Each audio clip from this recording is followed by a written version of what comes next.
J'avais commencé une série qui s'appelait Transformer 10 heures de veille en une lecture de 15 minutes, qui compte une seule vidéo. Je décide aujourd'hui de reprendre cette série, et j'attaque cette fois-ci 10 heures de veille en une lecture de 15 minutes sur la veille produit. Moi c'est François, développeur code, no code et le code, et avec l'atelier de l'automatisation, j'aide les artisans et les commerçants à automatiser leurs tâches répétitives.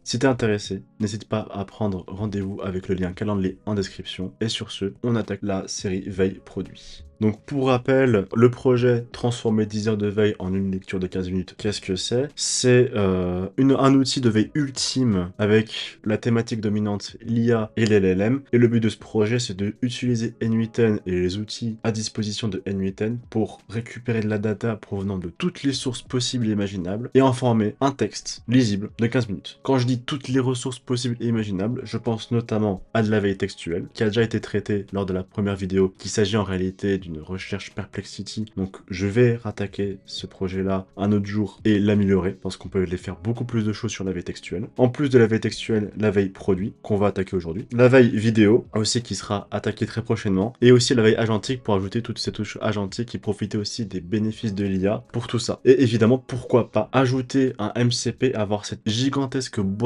à outils de veille sur thématique dominante IA et LLM pour compléter le tout. Concrètement, en quoi consiste la veille produit? La veille produit, c'est un énorme agent IA qui va aller récupérer les produits Product Hunt, qui va aller récupérer les tendances de GitHub et qui va aussi faire des recherches restreintes via le nœud OpenAI et cette possibilité de faire de la recherche web sur N8N sur des sites références de produits IA. Ici notamment, il y a There's an AI for that et futurepedia.io. Pour aller récupérer les produits sur Product Hunt et sur GitHub, j'utilise deux nœuds HTTP request. Un premier nœud qui fait une méthode curl, une méthode get pour aller récupérer juste le site github.com/trending. Pas besoin de connexion pour ça, c'est une page publique, ça nous permet de recevoir les derniers repos GitHub. On va les analyser, voir s'il y a des thématiques IA là-dedans, voir si c'est tendance, voir si ça prend, etc. Et pour la recherche et la récupération des produits sur Product Hunt, cette fois-ci c'est un peu plus fastidieux, c'est un peu plus complexe. On est toujours sur un nœud HTTP request. On va utiliser l'URL api.producthunt.com/api/GraphQL et sur ce GraphQL là, on va aller faire une requête. Cette query, c'est ChatGPT qui l'a faite. Cette query, elle va aller rechercher dans une section Trending AI and Automation des posts, en fait, les 20 premiers produits. Elle va aller chercher les 20 premiers produits, donc les 20 meilleurs produits dans la thématique IA et automatisation. Et sur cette requête-là, évidemment, dans les headers, on va spécifier le type de requête que l'on souhaite avoir et puis on va aller ajouter notre clé API, simplement. Donc, j'ai mon cerveau qui va faire une recherche web sur deux sites particuliers. J'ai ma requête HTTP request pour récupérer les produits sur Product Hunt.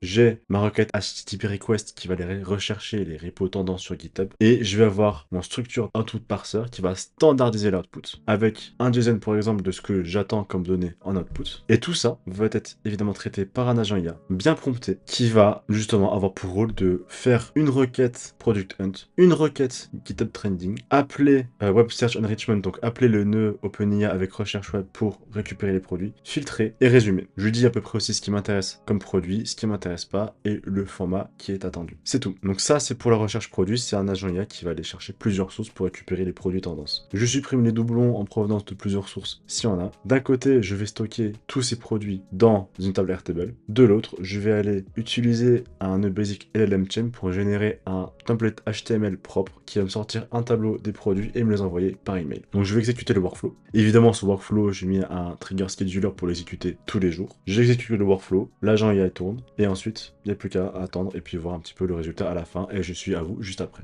Bien, c'est bon. L'agent IA a fonctionné à merveille. J'ai bien un jeu de données bien structuré qui en ressort. Voilà, le seul problème que je viens de voir, c'est qu'une seule requête m'a quand même coûté, on va dire, allez, 30 centimes. À la louche, 30 centimes. Donc, en même temps, j'utilise un nœud GPT 5.1 pour avoir une grande fenêtre de contexte, parce que ça consomme beaucoup de tokens d'aller chercher des produits comme ça. Donc, ce serait éventuellement intéressant de trouver des solutions justement pour être moins coûteux en termes de tokens et être moins cher pour rechercher des produits. En tout cas, voilà, ça fonctionne, donc à voir si je peux pas utiliser peut-être un modèle plus petit, ou peut-être avoir déjà un pré-filtrage avant d'aller chercher justement ces produits, d'aller faire tourner l'agent IA. Mais bon, ça on verra plus tard. Au moins, voilà, il y a une très bonne solution qui fonctionne avec vraiment un gros jeu de données, puis beaucoup de produits qui sont proposés, avec vraiment à chaque fois le titre, la source et la description. Ensuite, bon bah je vais manuellement exécuter la suite du workflow. Donc je supprime les doublons, je split chaque item pour profiter de la nature itérative d'un item pour tout stocker dans Airtable. Et ici, une fois que ce workflow-là, une fois que ce nœud aura fini de s'exécuter, j'irai générer mon résumé. J'irai générer plutôt mon résumé, pas mon résumé, mais mon tableau que j'enverrai par email.